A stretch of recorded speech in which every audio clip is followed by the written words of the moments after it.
enter into the Satsang.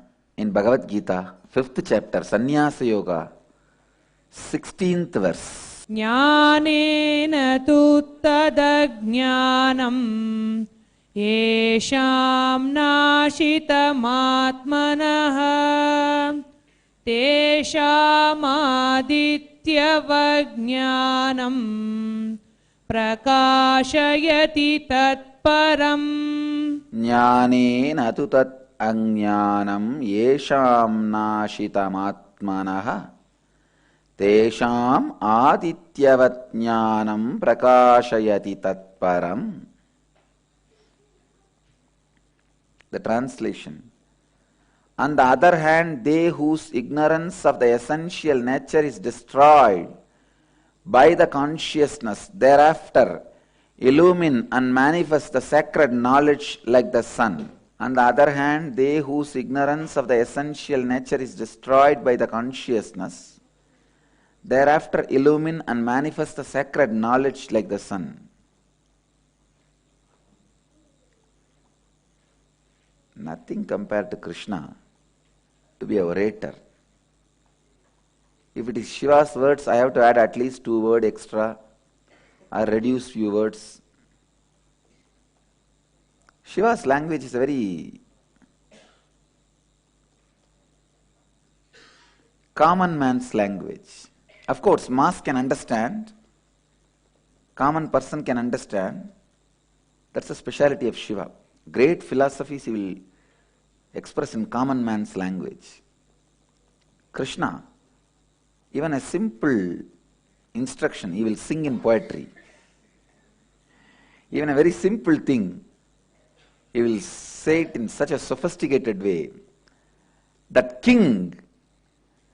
the king's language training, which he went through, you can see in every line, every word he utters.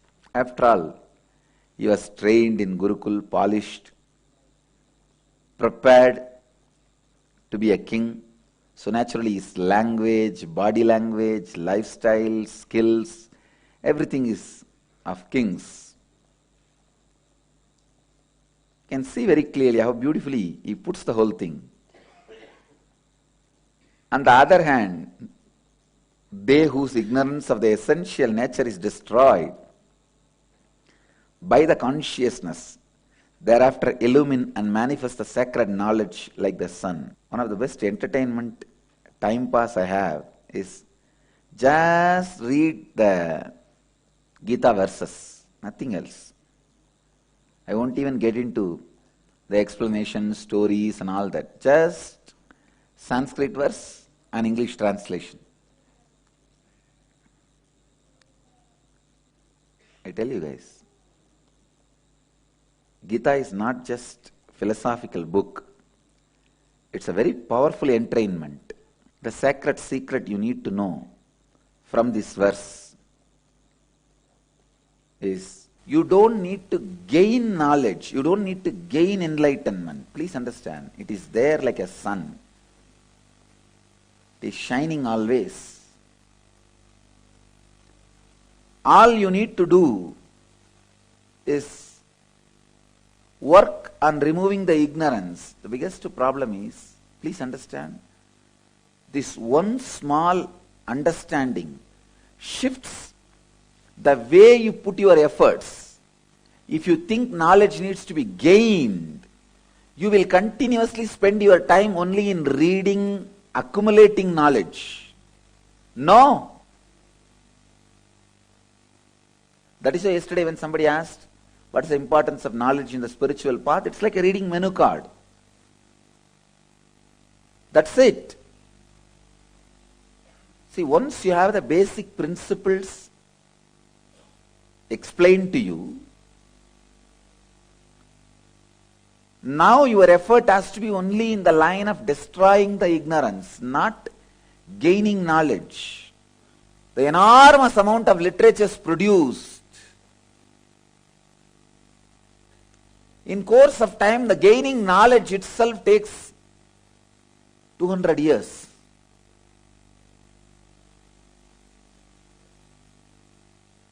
And People forget gaining knowledge is not achieving enlightenment.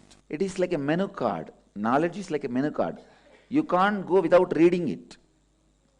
And you can't be just sitting and reading it.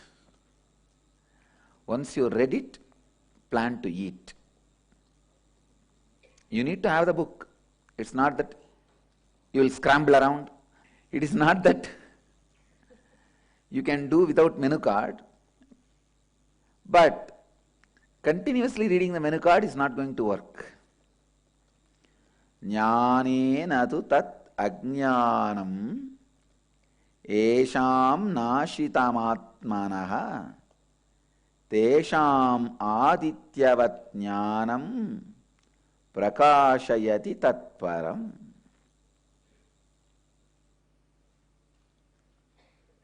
Bhagavan is very clear. Prakashayati tatparam. It just illumines like the sun. So understand this example. Sun covered by the cloud.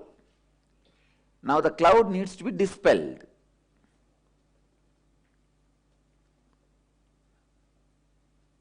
But ordinary way you understand knowledge as you have to make 1 kilogram gold, then 2 kilogram gold, 3 kilogram gold, 4 kilogram gold. You have to acquire, accumulate. Unfortunately, ordinary human mind understands achieving enlightenment as in this line. 1 kilogram gold, 2 kilogram gold, 3 kilogram gold. Then there will be one time you will have all the gold in the world. You will be the owner, then you are enlightened. No. That is not. It is like you are a sun shining, cloud is covered, destroy the cloud, and you will shine again. Understand the big difference between these two examples. The attitude with which you start is going to play a major role in your journey. Please understand. It is very important.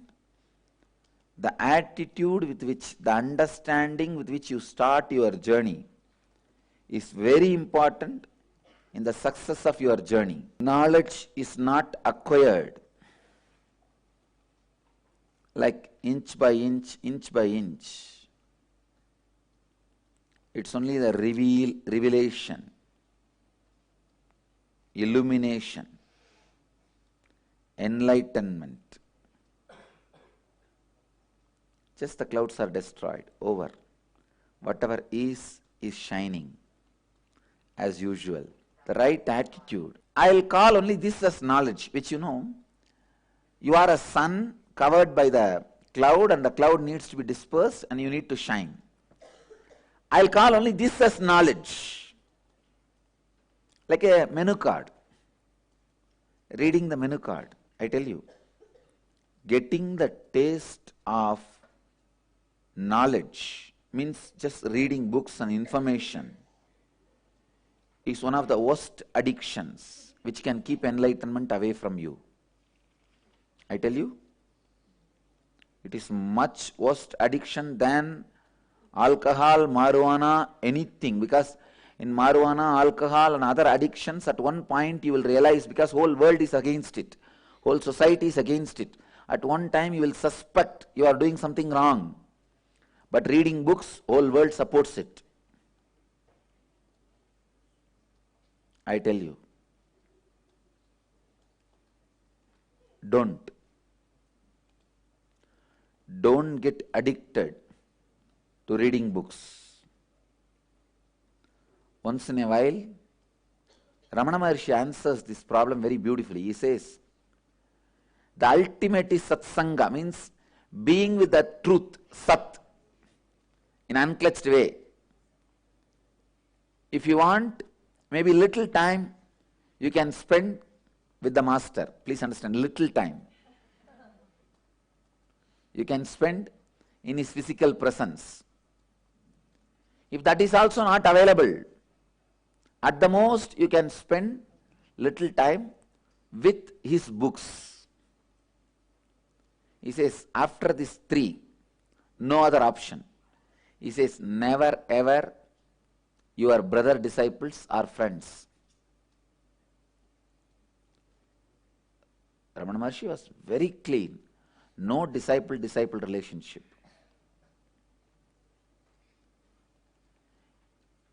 Decide from now very clearly, never entertain the disciple-disciple relationship, the brother-disciple relationship. Never allow that to influence your life. If it is really pulling you towards the Master, making you reach towards the Master, then tolerate it. That's the right word I'll use. Tolerate it. Because the human mind is such, when he is in a high mood, he will talk high about the Master to you. You will be inspired and go near the Master. Tomorrow if he is in low mood, he himself will tell you, hey, I told you all that, but that and all is brainwashed things. He can take away the inspiration he gave, which is dangerous, which has happened many times I have seen. I don't think that is the complete truth. What I am saying now, I think this is much more proper. Then you are in a soup. Not even in vegetarian soup.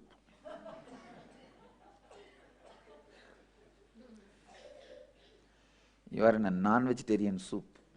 There are 3 soups: vegetarian soup, non-vegetarian soup, non-vegetarian soup. It means the non, in Tamil non means I. The I is being cut and cooked. What I do in the inner awakening is a non-vegetarian soup.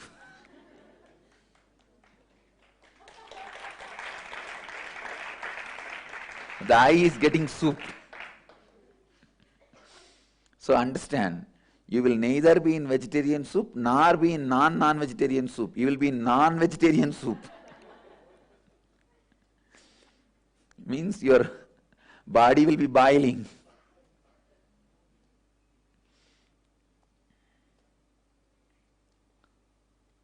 So be very, very choosy and careful with the disciple-disciple relationship.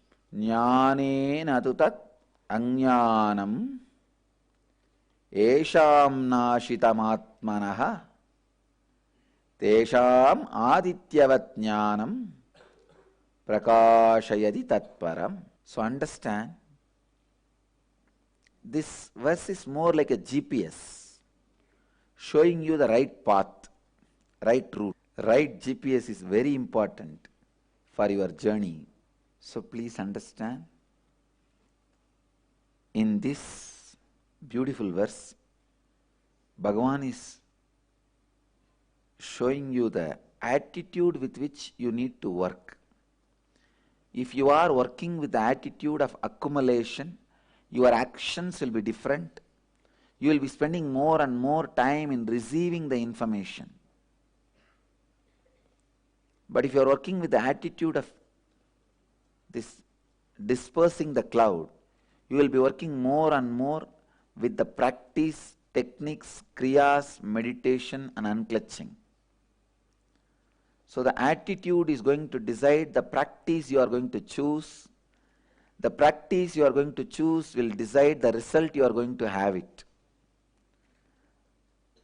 Attitude is directly equated to the result. It directly affects the result. Jnanena tu tat ajnanam yesham nashitamatmanaha tesham adityavat jnanam prakashayati tatparam.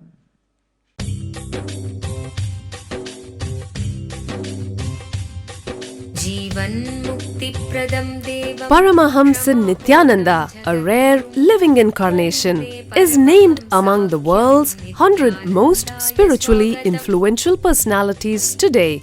Paramahamsa Nithyananda has been placed alongside Dalai Lama, Nelson Mandela, Oprah Winfrey, Paulo Coelho and others by Mind, Body, Spirit, the world's top esoteric magazine from Watkins, London's oldest and largest bookstore. A yogi by birth, he has been expressing his power of enlightenment since birth.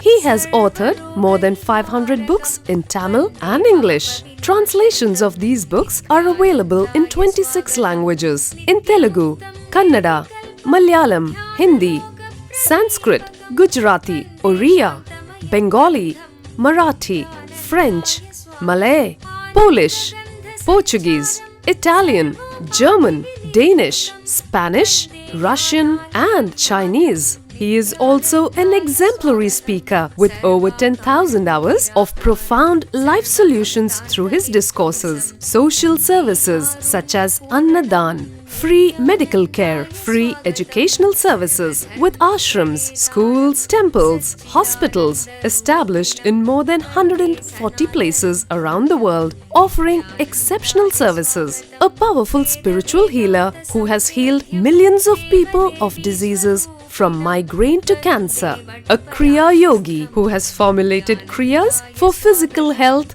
and mental well-being benefiting thousands. A living master who offers practical solutions for our everyday problems. He is the founder and spiritual head of Nithyananda Dhyanapeetham, a spiritual powerhouse who has revived the sacred Vedic tradition by establishing Vedic temples in places like Los Angeles, San Jose, Seattle, Toronto, Ohio, Oklahoma, Phoenix, St. Louis, Malaysia, Brazil, Paris, Guadeloupe, Dallas, New York, New Jersey, Atlanta, Calgary, Vancouver, Singapore, and places in India like Bengaluru, Hyderabad, Tiruvannamalai. A spiritual guru for 10 million followers, an incarnation who transmits the highest spiritual energy through initiation, a contemporary yogi who has revived the Vedic science of yoga worldwide through thousands of yoga centers, an adept in Ashtamahasiddhis, mystical yogic powers, who has effortlessly awakened the Kundalini of thousands and graced them with spiritual powers, a dynamic young guru who is an inspiration for thousands of youngsters, India's most watched spiritual guru online, a beacon of spiritual light who has triumphed over the forces of religious terrorism and political persecution. Paramahamsa Nithyananda is an eternal Kalpataru, blessing the world with the boons of material abundance and spiritual enlightenment. He is the 293rd Pontiff of the world's most ancient Hindu organization, MADURAI AADHEENAM. Nithyanandaya swagatam Anandanubhavaswadam Sarvaroga nivarakam Vande papa vinashaktam Nithyanandaya swagatam Nityamuktam nirvikalpam Dhyanaloka pradipakam Vande shantamayam bandham Nithyanandaya swagatam.